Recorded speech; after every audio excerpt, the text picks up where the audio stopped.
everybody, and welcome again to the 2021 Newhallywood Silent Film Festival. I'm E.J. Stevens, and one of the things that we're doing this year, since the entire festival is online because of COVID, is we're trying to pull in a lot of people that are significant in the silent world, in the movie world, in the Hollywood history world.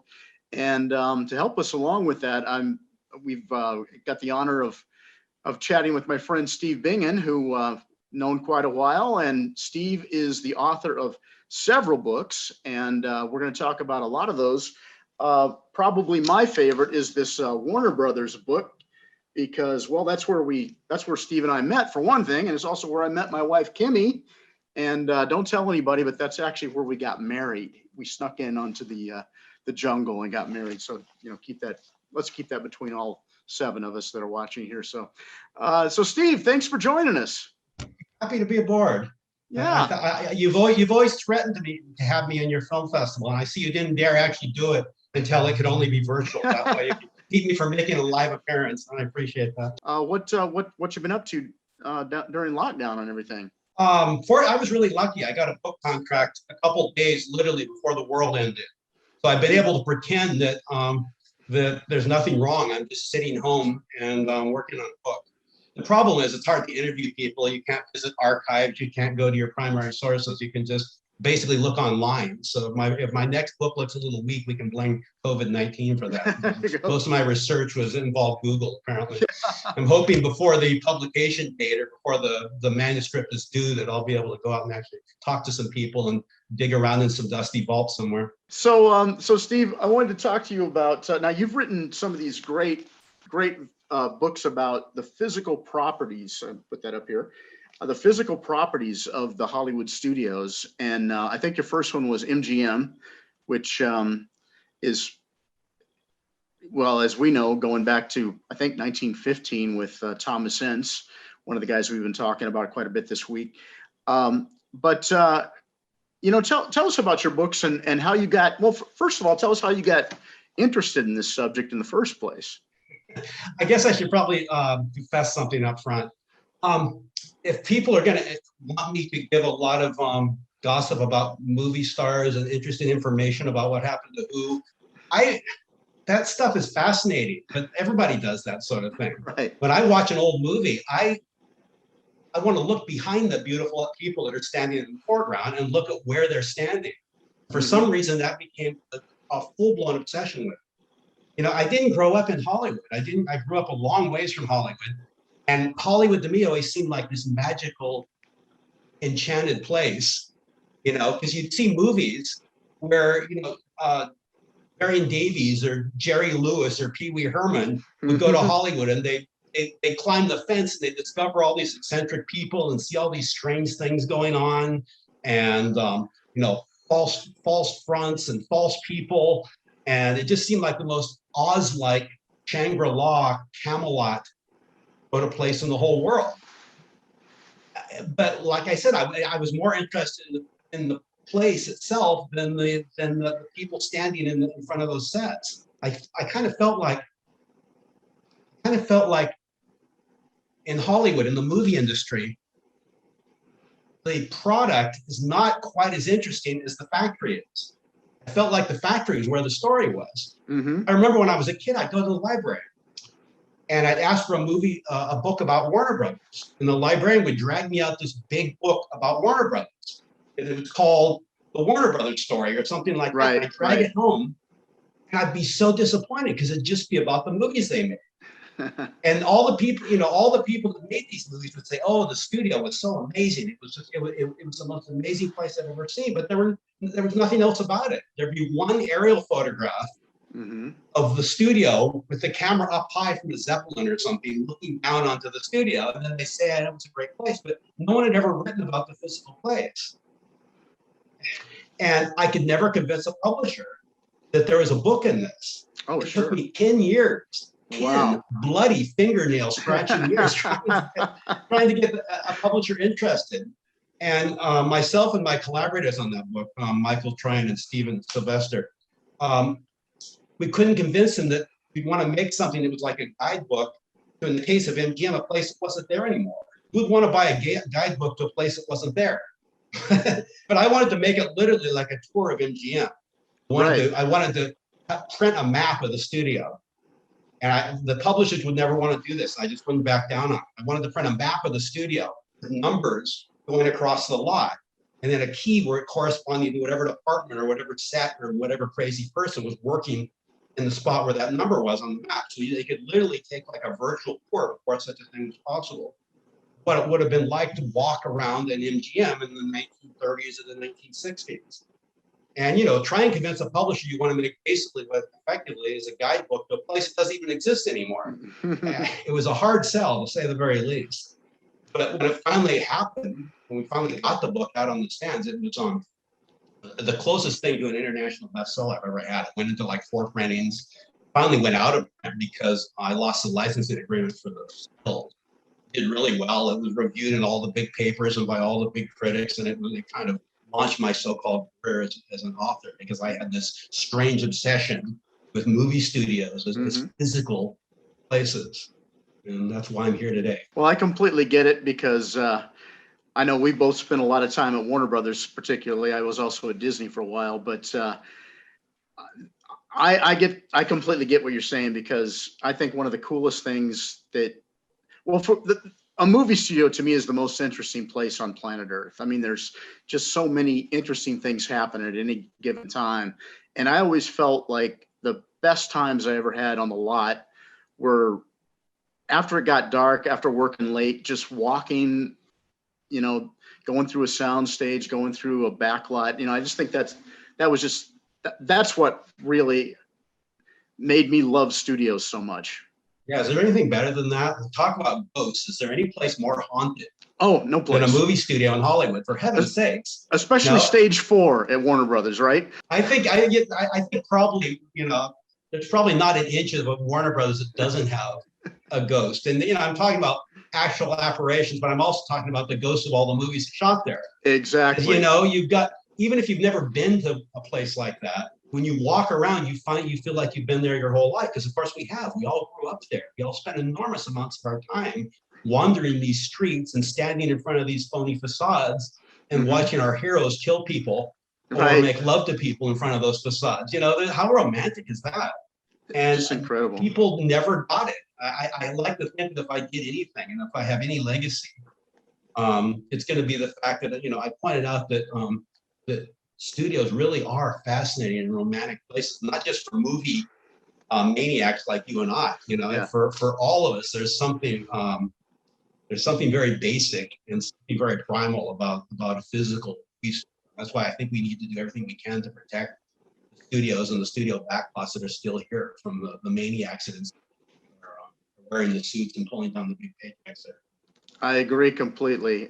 You talked about, we've spent a lot of time on these studios, all of us, whether we've worked there or not, because one of the things, as you know, that we have at Warner Brothers, and I think you had a hand in getting these there, were the big plaques on the walls telling you what was made on that set, right? So, every time I walked into stage, say 12, I knew that I was standing where Bogart said goodbye to Elsa, right? You could walk to through Casablanca on your way to the commissary for lunch. Right.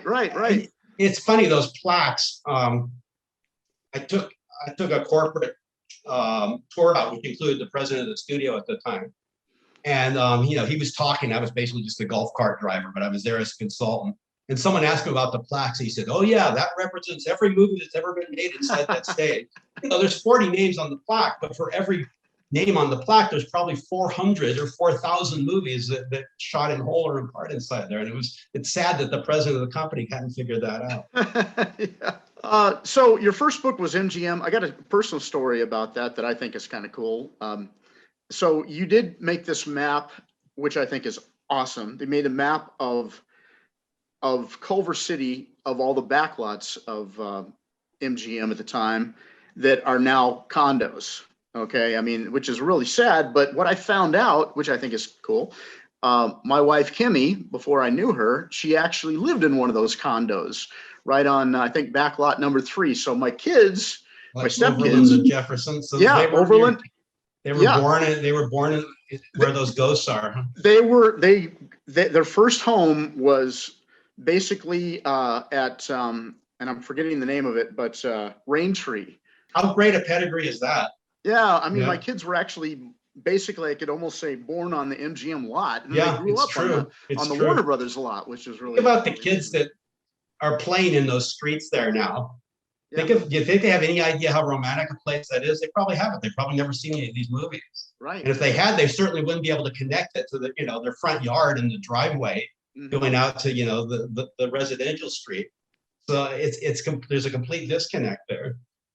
I remember when I talked to Todd Fisher, whose mother was Debbie Reynolds. And he said that she used to, when she was working, she'd come out there and she'd bring her and his sister Carrie out to the back lot and say, I'm going to have to work. You guys just go out and play. So they'd play in all these places where, where your kids would later be born. Yeah. And then a little while later, they'd see a movie with these places in it. And he said, it's so strange. Other kids, they build a backyard Indian fort or a Western saloon or a pirate ship out of stuff in their backyard and pretend that that's what they saw in the movie. But they really got to play where those movies were actually being made. How cool would that be? Now, we both spent a lot of time at Warner Brothers. We both worked in the archives there for a time. And you wrote this incredible book about it. Actually, I thought I knew the place until I read your book. And it's like, wow, I didn't know that. That's amazing. Was there ever a place on the lot that you really felt, I mean, every place is special there, but some place that really was especially magic to you? It's hard to think of one. I felt like the studio kind of lost a little bit of its soul when they tore the last of their 3 existent Western streets down. Laramie, yeah. Laramie Street, because you could walk out there and you could walk on those plank boards along the sidewalks. And when you walk, the old lumber under your feet would creak and make little noises. And I think, those are the same noises that made when Randolph Scott or John Wayne or James Garner or Clint Eastwood was walking in their cowboy boots on that same street. And Blazing Saddles, don't forget that. Blazing Saddles too, exactly. Yeah. Now, you wrote on MGM, you've written on Warner Brothers, you wrote on Paramount. You also wrote on the 40-acre backlot. Yeah, that's a romantic place itself, because it wasn't, the other studios had one owner and in some cases one mogul smoking a cigar that ran the place from the day it opened until the day they were carried out feet first. So those studios like Warner Brothers and MGM and Paramount, they had the imprint of the people that made them there because the same studio was there for so long. But the Culver Studios backlot and the studio facility itself had dozens of owners over many, many years, and they all left a weird imprint on the place in their own weird way. It's funny. It took me probably months of digging around trying to find out who owned that property when. I finally actually found it, and I pulled that piece of paper out. And let me put my glasses on. Let me read it for you, because this is the result of like a year's work here. Okay, in 1919, the property was opened by Thomas Ince. Okay. Now, Thomas Ince, he started making movies in California in 1910, 1911. And The Mill didn't come out here until 2 years later, 1913. Right. So he literally predated existence of Hollywood. Yeah. And he had a physical studio operating out in Pacific Palisades, from about 1914 on, which is absolutely astonishing. It's it was probably the first modern movie studio that anyone ever built. Yeah. But the problem was it was on the beach. Yeah. And the sand would blow in, and the weather was bad, and it was at one place in Los Angeles, it was overcast, it was going to be there. So he looked westward, and instead of looking into Hollywood, where most of the other companies were clustering their studios around, he met a real estate developer named Harry Culver. And this was in 1915. And apparently Ince was shooting a Western at the Bologna Creek in Culver City, even though Culver City hadn't been incorporated yet. Right. And Culver walked by, and there's Indians paddling a canoe through his creek. And he looks beyond them, and there's a guy with a megaphone shouting orders at him. That's what the guy was doing. And the guy, of course, was Thomas Ince, who told him he was making a movie. And it's so funny that Culver immediately thought this was a wonderful business. And it would be a great way for his new community, Culver City it was called, to make some money. And that's the complete opposite of what was happening in Hollywood. And, you know, if you read about the early days of Hollywood, the people that started that community were strict prohibitionists, and they didn't have anything to do with these crass New York types that were coming out and making movies which they thought were sinful. Right. But yet Culver, on the other hand, welcomed them with open arms. In fact, he gave them land, he loaned them money if they would just build a studio there. So the first studio we built there was it was called Triangle Studios, and it was a collaboration between Ince and Max Sennett and D.W. Griffith. And it's funny, if you look at the signage and the movies that are existent from that era, Ince was always had the largest name. He was the senior partner among those giants. But that kind of proves how big an individual he was and how big a footprint he left in the motion picture industry. I almost said Hollywood, but that's not strictly speaking true in this case. But Ince didn't get along very well with Sennett or Griffith. Part of the problem was that he had negotiated to get the studio, and then they went and claimed a third of it each. So that didn't work out very well. So he decided he was going to get another studio property. And it's funny, the Triangle Studio lot is still there. It's approximately the same size it was after all those years. Eventually, the property was purchased by Samuel Goldwyn. And in 1924, the place became MGM. Right. And of course, as you said, most of Culver City belonged to MGM at one point. There was acres and acres of backlots. But the center part of that studio, those original 44 odd acres, the only part that's still there. And it is kind of shaped like a triangle. Yeah. Anyway, Ince decided he wanted to buy a second studio in Culver City. And once again, Harry Culver was incredibly accommodating. He basically gave him the land, as far as I can tell, or at least he leased it to him with an option to buy it, practically nothing, and agreed to build the first 3 buildings in the studio right then and there. And so the first 3 buildings were 2 sound stages, even though they weren't called sound stages yet. They were 2 shooting stages, and what they call the mansion, which is still there. This is about, what would you say? It's a couple blocks up the road from where the old. Yeah. And it's funny. People always say that mansion in the foreground is supposed to represent Mount Vernon, George Washington's ancestral home. And I never got that. Did you ever figure that out? I finally figured it out after reading 3 books about this neighborhood. I finally got it. Yeah. I mean, why would he build a house that looks like Mount Vernon? Especially since it wasn't a set, it was going to be a administration building. All right, what street are those studios on? Oh, Washington Boulevard. Washington Boulevard. Right. Oh, there you go. Can you believe I never put that together. I think we're both fairly intelligent people, and it took me years, and it took you up until 40 seconds ago to figure out why they would build a building that looks like Mount Vernon. Yeah. Oh, I never put that together. Put that together. Isn't that crazy? It took me forever crazy to figure that out. Yeah. They did actually use it as a set. There was a really good Civil War movie called Barbara Frecci, which used it as a plantation house. But it was used as a set. People always say it was Tara and Gone with the Wind. Yeah, but it wasn't. Even though the driveway, the walkway going up the driveway to the house, obscured by a matte painting, was played the house that Rhett Butler built for Scarlett O'Hara in Gone with the Wind. So it did. I didn't know that. There. Yeah, I didn't know that. So okay. It did make an appearance there, but it wasn't Tara, in spite of what people say when they go by the place. Anyway, our friend Ince wasn't there for very long. He was killed in a notorious scandalous some people say it was a murder, probably wasn't, in 1925. And his friend Cecil B. DeMille bought the property from Ince's wife in 25. He was an independent producer. He didn't last there very long, but he made King of Kings one of his biggest epics while he was working there. In 1931, though, RKO Studios bought the property, and they leased the land in 1937 to David O. Selznick, and that's how the Gone with the Wind thing comes into play. And people always say that Selznick owned the property. He didn't. He was always just a tenant working there working under, not for RKO, but working with them as his landlord. I didn't realize that. I thought he owned it Yeah, myself. everyone. He liked people to think he owned it. If you watch any Selznick movie, his logo is actually it's the Mount Vernon plantation style house in the foreground. And that house is on Washington Boulevard, Steve. You should know that.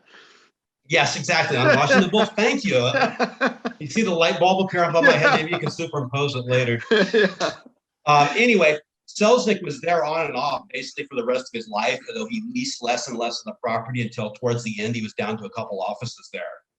In 1957, RKO sold the place outright to Lucille Ball and Desi Arnaz.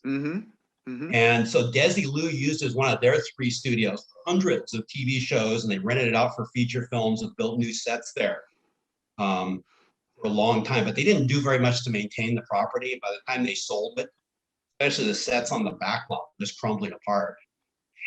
The name of the company that bought it from Lucy and Desi was something called Perfect Film and Chemicals. This is not the most inspiring name for a company you've ever heard in your entire life. That just makes you think about creative filmmaking right there, doesn't it? Right. I think they wanted to get inroads into film production, and they never did. They didn't own it for, I think they owned it for about 10 years, but it continued to decay all through that era. In 1977, Laird International company. And he held on to it, but he didn't really have the money once again to keep things up. And it was about that time that the 40 acres backlot part of it was sold off.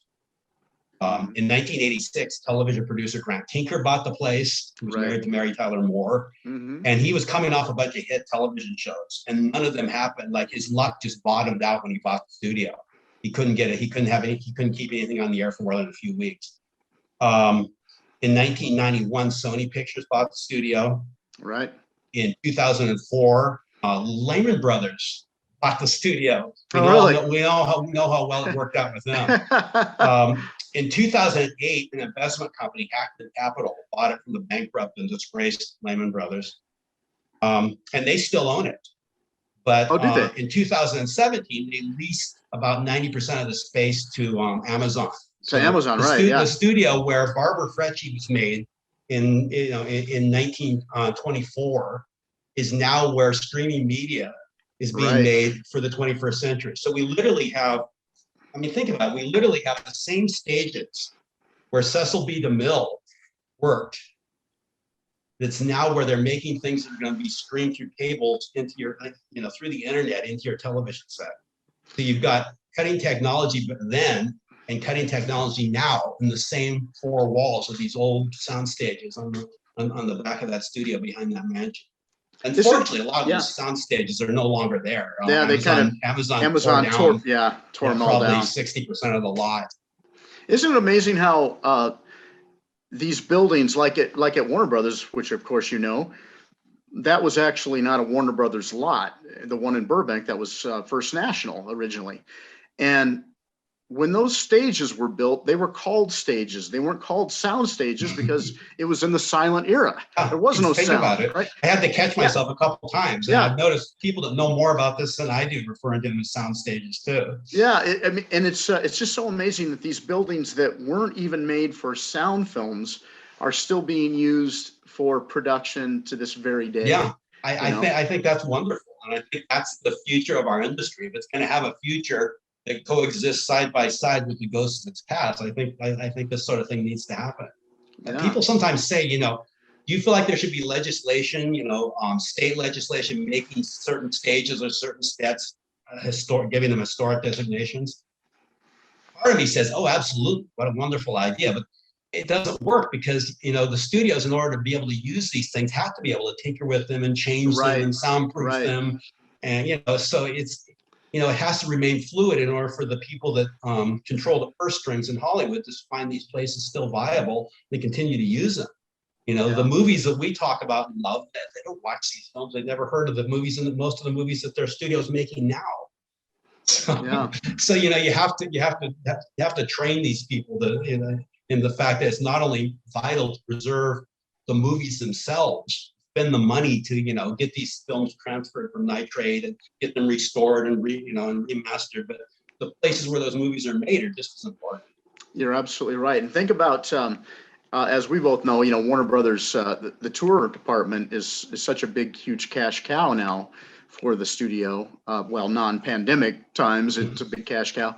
But you think about that, they're able to have a tour department because they still have some backlots and they still have, enough production going on. Think about how much money MGM or Sony now, let's say, could be making if they still had some of the old backlots that were bulldozed down to make condos, 40 years ago. Very heartbreaking, quite honestly, how short-sighted they were. And the sad part was MGM sold off their backlots, and then they immediately had to turn around and lease that real estate back in order to service their own productions. Mm-hmm. So for the last 8 years of the MGM backlot, the sign on the door still said MGM, but they weren't the owner. They were just a tenant, just like David O. Selznick was. They were renting it back from a Chinese scrap dealer that they'd sold the property to. And his idea was to pull the ground up under the sets and pull out the copper cables so he could sell the copper.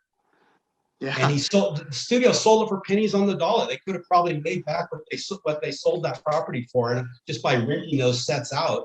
Sure. To their own productions and other productions. But instead they had to rent their own facility back for years while these sets rotted away and while this scrap dealer bulldozed the sets so he could get the copper out from underneath them. I mean, they were still making movies there in 1980. And you were talking about, I remembered a story. I don't know if it's apocryphal, but I don't think it is. You were talking about how Harry Culver, maybe you know more about this. Harry Culver, he built Culver City, and he had the studios there. He had MGM, the studio in Culver City. And if you watch a lot of the MGM movies, it would say made in Hollywood, USA. Well, then I guess there was a big kind of turf war with Hollywood, which is 15 miles away, to say that, no, you can't say you're Hollywood because you're Culver City.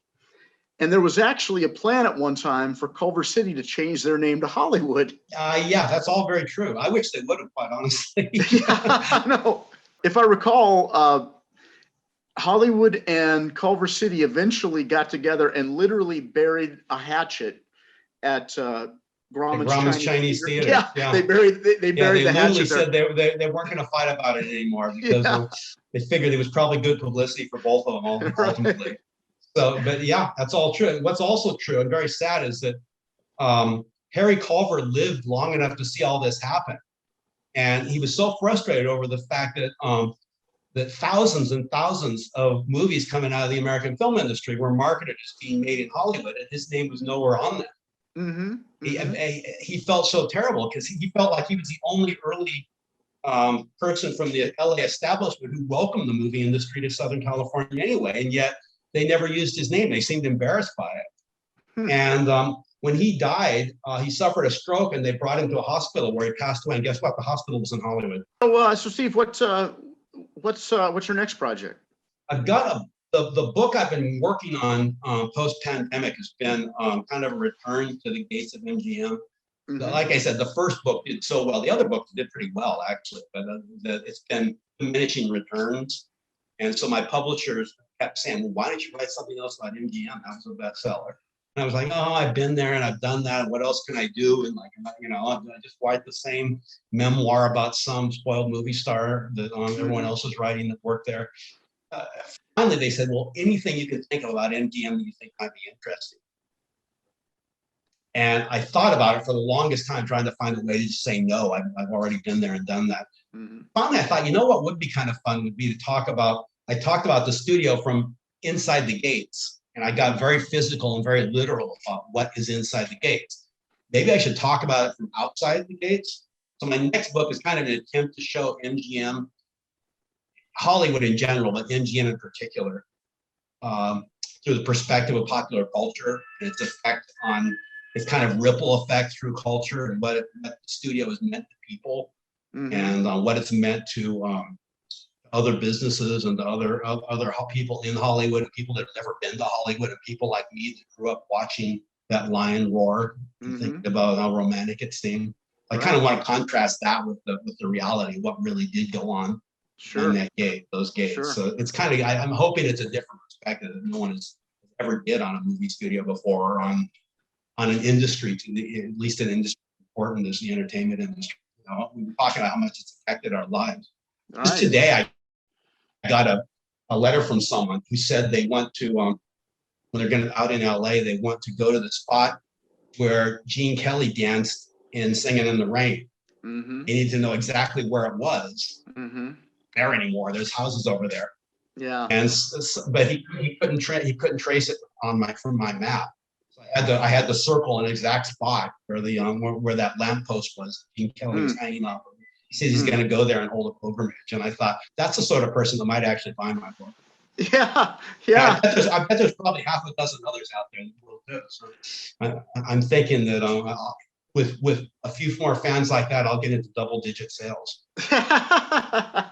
Yeah, well, I'm one of those guys. I mean, I get it, and I get the feeling of standing at that spot. You know, that spot from that scene that means something to you. You know, even dumb scenes, even dumb movies you don't even care about, but it's like when the camera is pointed there, then all of a sudden that thing becomes important, you know, for the future. And I love that thrill. I mean, I never get tired.